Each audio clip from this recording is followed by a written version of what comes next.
कहानी की शुरुआत होती है एक अंडरग्राउंड लिफ्ट में फंसे हुए एक लड़के से, जिसकी याददाश्त पूरी तरह से गायब हो चुकी है। अचानक उसे लिफ्ट में मौजूद एक बक्से से कुछ आवाज सुनाई देती है और जब उसने गौर से देखा तो उस बक्से में एक सूअर दिखाई देता है। उस लड़के को कुछ भी समझ नहीं आ रहा था और थोड़ी देर बाद जब वो लिफ्ट सतह पर पहुंचती है तो उसका स्वागत वहां मौजूद कई सारे लड़कों ने किया। लिफ्ट के रुकते ही गैली नाम के एक लड़के ने उसका हाथ पकड़कर उसे बाहर निकाला, लेकिन तब तक वो लड़का बहुत ज्यादा डर चुका था और बाहर आते ही उसने पूरी रफ्तार से भागना शुरू कर दिया। कुछ दूर तक भागने के बाद उसे एहसास होता है कि वो जगह चारों तरफ से बड़ी बड़ी दीवारों से बंद है और उनके पास वहां से निकलने का कोई रास्ता नहीं है। तभी उस लड़के को एक पिंजरे में डाल दिया जाता है, जिसके बाद वहां के लीडर एलबी ने उससे कुछ सवाल किए। जवाब में लड़के ने बताया कि उसे कुछ भी याद नहीं है। इस पर एलबी ने उसे समझाया कि ये बहुत ही मामूली बात है। उस जगह पर मौजूद किसी भी लड़के को उनके नाम के अलावा कुछ भी याद नहीं था और उन्हें अपना नाम भी यहाँ आने के 1-2 दिन बाद ही याद आया था।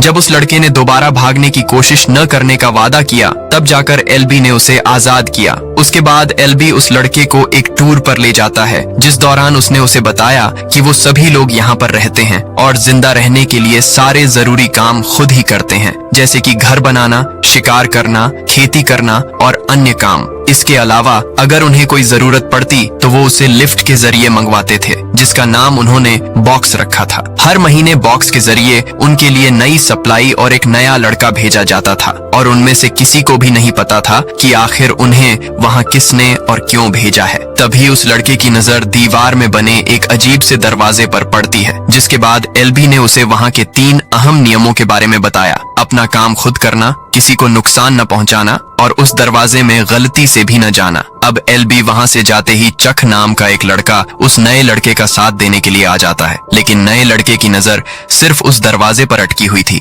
और उसे उस दरवाजे के पीछे छुपे राज के बारे में जानना था। तभी उसकी नजर उस दरवाजे से निकलते हुए बेन और मिन्हो पर पड़ती है, जिन्हें देखकर वो काफी हैरान हो जाता है, क्योंकि एलबी के मुताबिक उस दरवाजे में जाना मना था। तभी चक ने उसे बताया कि सिर्फ कुछ ही लड़के उस दरवाजे में जा सकते थे, जिन्हें वो लोग रनर्स कहते थे। साथ ही उसने बताया कि उस दरवाजे के पीछे असल में एक भूल भुलैया थी। ये सुनकर वो नया लड़का काफी ज्यादा उत्सुक हो जाता है और अपनी बढ़ती हुई दिलचस्पी के चलते वो उस दरवाजे को और पास से देखने के लिए चला जाता है, पर तभी गैली ने उसे रोकने के लिए जोर से धक्का मारकर उसे नीचे गिरा दिया, जिससे लड़के को बहुत ज्यादा गुस्सा आ जाता है और उसने सभी पर चिल्लाना शुरू कर दिया। पर तभी अचानक वो दरवाजा बंद हो जाता है। उसी शाम सभी लड़कों ने नए सदस्य के आने की खुशी में एक पार्टी का आयोजन किया, जिस दौरान न्यूट नाम के एक लड़के ने उसे बताया कि असल में हर रोज कुछ रनर्स सूरज उगते ही उस दरवाजे में भूल भुलैया का नक्शा बनाने जाते थे और पिछले 3 साल से वो लोग बाहर निकलने का रास्ता ढूंढ रहे थे, लेकिन अभी तक उन्हें कोई कामयाबी नहीं मिली थी। सभी रनर्स को रात होने से पहले ही वहां से बाहर निकलना पड़ता था और अगर कोई ऐसा नहीं कर पाता था तो मजबूरन उसे अपनी रात उस भूल भुलैया में ही गुजारनी पड़ती थी। आज तक एक भी इंसान वहां से रात के बाद जिंदा लौटकर नहीं आया था, क्योंकि उस भूल भुलैया में ग्रीवर्स नाम के राक्षस मौजूद थे। अब वो नया लड़का किसी भी हाल में एक रनर बनना चाहता था, जिस पर न्यूट ने उसे बताया कि रनर सिर्फ खास लोगों को उनकी काबिलियत देखकर ही बनाया जाता है। तभी अचानक से नए लड़के को एक धक्का लगता है और वो धक्का गैली और उसके साथी से अनजाने में लगता है, जो उस वक्त आपस में कुश्ती कर रहे थे। तभी गैली ने उस नए लड़के को एक रेसलिंग मैच के लिए बुलाया, जिसमें उन्हें एक दूसरे को सर्कल से बाहर फेंकना था। जो दूसरे को पहले फेंक देगा वो जीत जाएगा। इसके लिए वो नया लड़का भी तुरंत तैयार हो जाता है। मैच शुरू होते ही गैली ने अपनी काबिलियत दिखानी शुरू कर दी। इधर वो नया लड़का अपना पूरा जोर लगा रहा था, पर तभी गैली ने उसकी टांग पर लात मारकर उसे नीचे गिरा दिया, जिसके चलते उसका सिर काफी तेजी से जमीन पर लगा। लेकिन खुशकिस्मती से इस झटके के चलते नए लड़के को अपना असली नाम थॉमस याद आ जाता है। उसी रात थॉमस को अपने सपने में कुछ अजीब दिखाई देता है, जिसमें कभी वो भाग रहा था तो कभी वो एक लैब में था और बीच बीच में एक औरत बार बार कह रही थी कि विकेड इज गुड। अगले दिन एलबी थॉमस को दीवार के पास ले जाता है, जहां सभी लड़कों के नाम लिखे हुए थे, पर तभी थॉमस की नजर कटे हुए कुछ नामों पर पड़ती है, जिस पर एलबी ने उसे बताया कि ये वो लड़के हैं जो अब उनके बीच में नहीं हैं, यानी जो मर चुके हैं। कुछ देर बाद थॉमस जंगल से कुछ सामान लेने के लिए जाता है, जहां उसे पेड़ों पर लटके हुए कुछ कंकाल दिखाई देते हैं, पर तभी वहां उसकी मुलाकात बेन से होती है, जो उस वक्त काफी अजीब बर्ताव कर रहा था। इससे पहले कि थॉमस कुछ समझ पहुंच पाता, बेन ने अचानक ही उस पर हमला कर दिया। इससे बचने के लिए थॉमस ने पहले उसके सिर पर एक कंकाल से मारा और फिर तेजी से मदद की गुहार लगाता हुआ भागने लगा। बेन लगातार उसका पीछा कर रहा था, लेकिन खुशकिस्मती से थॉमस समय रहते वापस बस्ती में पहुंच जाता है, जहां बेन को रोकने के लिए न्यूट ने उसके सिर पर जोर से वार किया। इसके बाद उन सभी ने बेन को कैद करते हुए उसके पेट की जांच की, जहां उन्हें काफी अजीब सी दिखने वाली चोट मिली। ये देखते ही उन्होंने बेन को एक पिंजरे में डाल दिया, जिसके बाद एल्बी ने थॉमस को बताया कि असल में बेन एक बहुत खास प्रोसेस से गुजर रहा है, जिसे चेंजिंग कहा जाता था, और ये भूल भुलैया के अंदर मौजूद ग्रीवर्स नाम के उन राक्षसों के डंक की वजह से होता था। लेकिन आज सूरज की रोशनी में ये पहली बार हुआ था। बेन की बिगड़ती हुई हालत को देखकर उन सभी ने दरवाजे के बंद होने से ठीक पहले उसे भूल भुलैया में डाल दिया। उस रात थॉमस को दोबारा सपना आता है, जिसमें उसे एक औरत उसी लैब में दिखाई देती है, और इसके साथ ही उसके सपने में एक लड़की भी थी जो एक्सपेरिमेंट में उसके साथ थी। अगली सुबह थॉमस ने देखा कि एल्बी के न होने के बावजूद भी मिन्हो वो दरवाजे के अंदर गया था, जिस पर न्यूट ने उसे बताया कि असल में आज भी बेन के पैरों के निशानों के जरिए ये पता लगाने गया है कि आखिर उसे ऐसा कहां हुआ था। साथ ही उसने बताया कि वो जिस जगह पर सबसे पहले आया था और उस लिफ्ट से और लड़कों के आने से पहले उसने पूरा 1 महीना यहाँ पर अकेले बिताया था। उसी शाम सभी लोग चिंता में थे, क्योंकि एल्बी और बाकी रनर्स अभी तक वापस नहीं आए थे। इसीलिए वो लोग दरवाजे पर खड़े होकर उनका इंतजार कर रहे थे, और तभी उनकी नजर मिन्हो पर पड़ती है, जिसने जख्मी हो चुके एल्बी को अपने कंधे पर उठाया हुआ था। इससे पहले कि वो इस तरफ आते, दरवाजे बंद होने लग गए, और ये देखकर सभी लोग काफी ज्यादा घबरा जाते हैं। पर थॉमस उन्हें बचाने के लिए बिना कुछ सोचे भूल भुलैया में घुस जाता है, और उसके अंदर जाते ही वो दरवाजा बंद हो जाता है। अंदर पहुंचकर जैसे ही थॉमस ने एल्बी को देखा, तो वो तुरंत ही समझ जाता है कि एल्बी को भी डंक मार दिया गया है, जिसके चलते मिन्हो को उसे बेहोश करना पड़ा। तभी उन्हें ग्रीवर्स के आने की आवाज सुनाई देती है, पर थॉमस किसी भी हाल में एल्बी को बचाना चाहता था, लेकिन मिन्हो ने कहा कि ऐसा हो ही नहीं सकता। एक बार जिसे डंक मार दिया गया वो गया काम से। तभी थॉमस की नजर एक दीवार पर उगे हुए पौधों पर पड़ती है, और उसने मिन्हो की मदद से एल्बी को उन पौधों के बीच में टांग दिया। अभी वो लोग इस पर काम कर ही रहे थे कि तभी एक ग्रीवर उनके काफी पास आ जाता है, जिसे देखते ही मिन्हो तो वहां से भाग जाता है, पर थॉमस ने पौधों के पीछे छुपने से पहले एल्बी को किसी तरह से टांग दिया, जिसके चलते न तो उसकी नजर एल्बी पर पड़ती है और न ही थॉमस पर। लेकिन इसी बीच थॉमस को एहसास होता है कि ये कोई असली राक्षस नहीं है, बल्कि ये किसी तरह की मशीन है जिन्हें राक्षस का रूप दिया गया था, एक तरह के रोबोट। ग्रीवर के वहां से जाते ही थॉमस दोबारा अपने काम पर लग जाता है, पर तभी उसे अपने कंधे पर कुछ अजीब सा महसूस होता है, और जब उसने ऊपर देखा तो उसके सामने एक ग्रीवर था, जिसने तुरंत ही उसका पीछा करना शुरू कर दिया। थॉमस अपनी जान बचाने के लिए पूरी रफ्तार से भाग रहा था, पर वो ये बात अच्छे से जानता था कि वो ऐसे तो नहीं बच पाएगा। इसीलिए उसने अपने दिमाग का इस्तेमाल करते हुए दीवार पर उगी हुई झाड़ियों पर छलांग लगा दी, और जब ग्रीवर उसका पीछा करते हुए वहां कूदा तो उसके लंबे लंबे नाखून उनमें फंस गए, जिसके चलते थॉमस को थोड़ा सा समय मिल जाता है, और तभी मिन्हो भी वहां पहुंच जाता है। तभी थॉमस का ध्यान बंद होती हुई दीवारों पर पड़ता है, और इसी का फायदा उठाते हुए वो ग्रीवर को ऐसी जगह ले जाता है जहां की दीवारें तेजी से बंद हो रही थीं। अपने बड़े शरीर की वजह से वो ग्रीवर दीवार के बीच में ही कुचला जाता है। अगली सुबह सभी लोग यह देखकर हैरान थे कि थॉमस और मिन्हो पूरी रात भूल भुलैया में बिताकर भी एल्बी को जिंदा वापस ले आए। जिसके बाद मिन्हो ने उन्हें बताया कि थॉमस के प्लान की वजह से ही वो लोग एक ग्रीवर को मारने में कामयाब हो गए। कुछ देर बाद सभी लोगों ने एक मीटिंग की, जहां गैली थॉमस को नियम तोड़ने के लिए सजा देना चाहता था, पर वहीं नियमों के मुताबिक उन्हें थॉमस को एक रनर बना देना चाहिए, क्योंकि वो बहुत टैलेंटेड है। उसके सुझाव से गैली को छोड़कर सभी लोग सहमत थे, पर तभी उन्हें लिफ्ट के ऊपर आने की आवाज सुनाई देती है, जो कि इतनी जल्दी नहीं आनी चाहिए थी। जब वो लोग वहां पहुंचे तो उन्हें लिफ्ट में एक लड़की दिखाई देती है, जिसे देखते ही थॉमस ने उसे पहचान लिया, क्योंकि वो वही लड़की थी जिसे उसने सपने में देखा था। उस लड़की के साथ एक नोट भी था, जिसमें लिखा था कि वो वहां आने वाली आखिरी सदस्य है। तभी अचानक से वो लड़की होश में आती है, और उसने थॉमस को उसके नाम से बुलाया, जिसके तुरंत बाद वो फिर से बेहोश हो जाती है।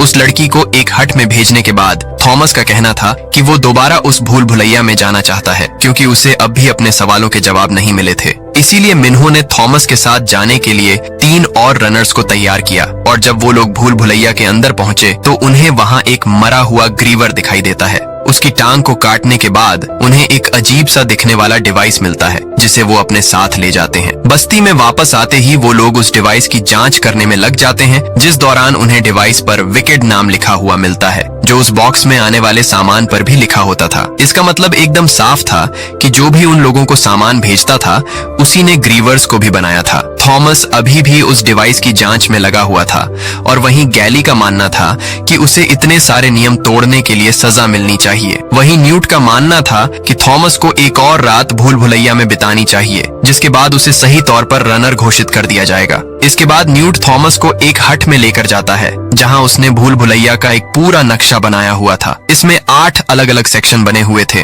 और उसके मुताबिक भूल भुलैया हर रोज एक नया सेक्शन खोलती थी और वहां सब कुछ एक पार्टिकुलर पैटर्न से ही चलता था। तभी थॉमस की नजर उस डिवाइस पर लिखे हुए 7 नंबर पर पड़ती है, जिससे उसने हिसाब लगाया कि वो ग्रीवर उसी सेक्शन से आया होगा। उसी वक्त वो लड़की भी होश में आ जाती है, जिसके बाद उसने एक वॉच टावर पर चढ़कर बाकी सबके ऊपर सामान फेंकना शुरू कर दिया और जैसे ही उसने थॉमस को वहां देखा तो उसने सामान फेंकना बंद कर दिया। जिसके बाद थॉमस उस लड़की से बात करने के लिए ऊपर जाता है, पर उस लड़की को अपने नाम टेरेसा के अलावा कुछ भी याद नहीं था और भले वो थॉमस का नाम नींद में ले जरूर रही थी, पर असल में तो वो उसे भी नहीं जानती थी। पर थोड़ी देर तक बात करने के बाद टेरेसा ने उसे जो कुछ भी बताया वो सब कुछ थॉमस के सपने से मेल खा रहा था। तभी टेरेसा ने अपनी जेब से 2 नीले रंग की बोतल निकाली जिनके ऊपर वही विकेड लिखा हुआ था। थॉमस को याद था कि उसने अपने सपने में सुना था विकेड इज गुड, और इसीलिए उसने एल्बी को उसी बोतल का इंजेक्शन देने का फैसला किया ताकि वो लोग उसे ठीक कर सकें। पर जैसे ही वो इंजेक्शन देने के लिए आगे बढ़ा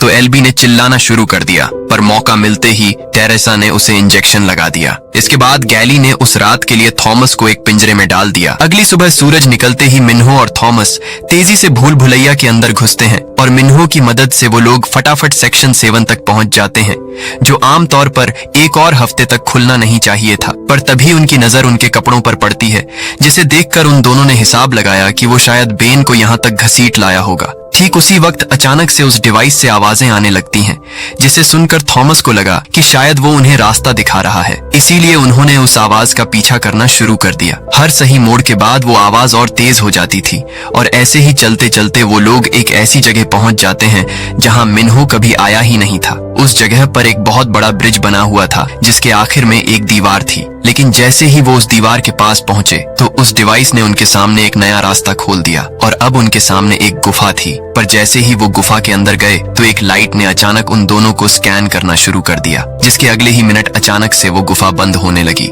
ये देखते ही वो दोनों पूरी रफ्तार से भागने लगे और जैसे ही वो सेक्शन 7 से बाहर निकलने वाले थे तभी अचानक से एक दीवार नीचे गिर गई, जिससे वो बाल बाल बचते हैं। वो अपनी पूरी रफ्तार से भाग रहे थे और उनकी आंखों के सामने ही उनके आसपास की भूल भुलैया बदलती जा रही थी, लेकिन फिर भी वो किसी तरह से बच बचाकर जिंदा बाहर निकलने में कामयाब हो जाते हैं। बस्ती में वापस आते ही उन्होंने बाकी लोगों को बताया कि उन्हें बाहर निकलने का रास्ता मिल गया है, लेकिन गैली इस बात से खास खुश नहीं था और उसने कहा कि ये कोई चाल भी हो सकता है। इस बात को लेकर थॉमस और उसके बीच बहस शुरू हो जाती है, पर तभी टेरेसा ने उन्हें एल्बी के होश में आने की खबर दी, जिसे सुनते ही वो लोग तुरंत उससे मिलने के लिए पहुंचते हैं। एल्बी ने उन्हें बताया कि अब वो लोग कभी बाहर नहीं निकल सकते और थॉमस तो हमेशा से उनका पसंदीदा था। फिर उसने थॉमस से पूछा कि आखिर वो यहाँ क्यों आया है, पर तभी उन्होंने देखा कि आज भूल भुलैया का रास्ता बंद नहीं हुआ था, बल्कि कुछ नए दरवाजे खुल गए थे। ये देखकर थॉमस एक प्लान बनाना चाहता था, पर अब इसके लिए समय नहीं बचा था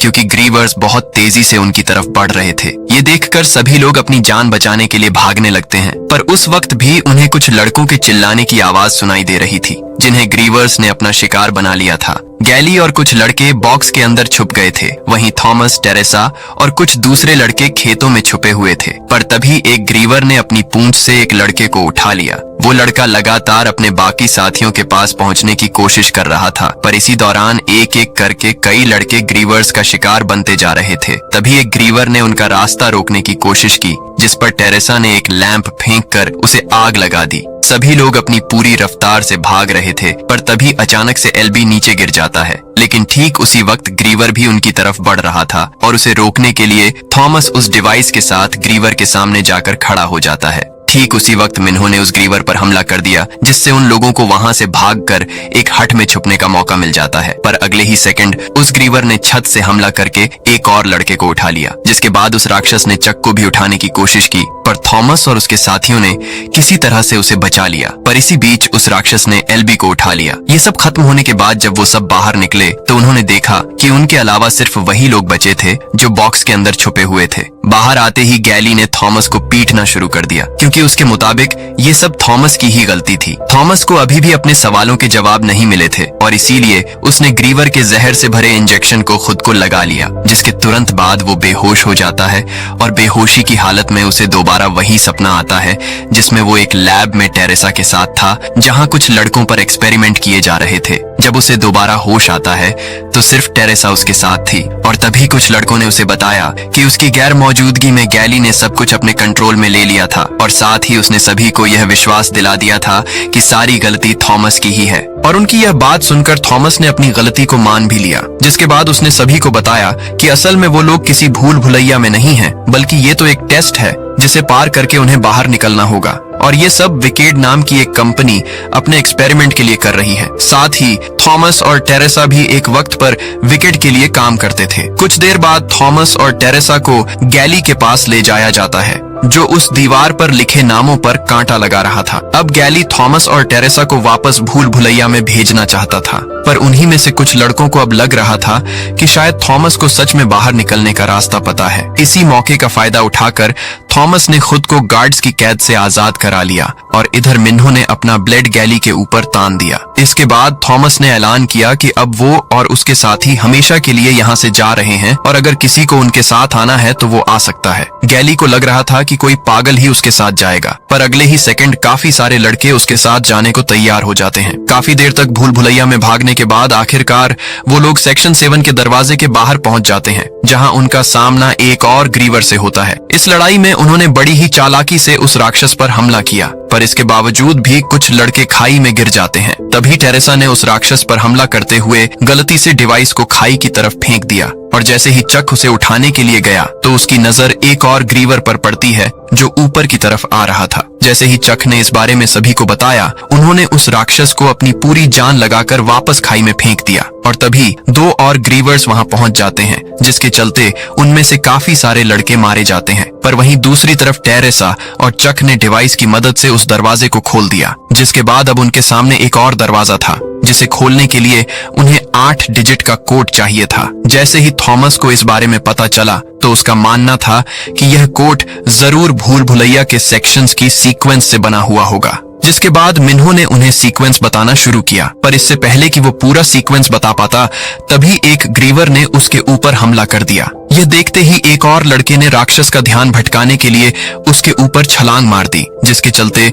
मिन्हो की जान बच जाती है। और जैसे ही मिन्हो ने पूरा सीक्वेंस बताया तो वो दरवाजा खुल जाता है, जिसके तुरंत बाद भूल भुलैया की सारी दीवारें बंद होने लग जाती हैं। इसके बाद उस दरवाजे को पार करके वो लोग एक टनल में पहुंचते हैं जो काफी फ्यूचरिस्टिक थी, लाइट से भरी हुई और आधुनिक दिखने वाली। इस टनल को पार करते हुए वो लोग एक लैब में पहुंचते हैं जहां कई सारे साइंटिस्ट और गार्ड्स की लाशें पड़ी हुई थीं। उसी लैब के मेन रूम में कई सारे कैमरा लगे हुए थे, जिन्हें देखकर वो लोग तुरंत ही समझ जाते हैं कि वो साइंटिस्ट 24 घंटे उन पर नजर रखे हुए थे। और जैसे ही थॉमस ने एक बटन दबाया तो उनके सामने एक वीडियो चल जाती है जिसमें वही औरत थी जो थॉमस को अपने सपने में दिखाई दी थी। असल में उस औरत का नाम डॉक्टर एवा पेज था, जो कि विकेड की डायरेक्टर भी थी। इस वीडियो में एवा ने उन्हें बताया था कि असल में कई साल पहले सूरज ने धरती को पूरी तरह से सुखा दिया था, जिसके चलते इंसानों का धरती पर रहना असंभव हो गया था। और फिर इसके कुछ समय बाद फ्लेयर नाम का एक वायरस पूरी धरती पर फैल गया। ये जानलेवा वायरस था,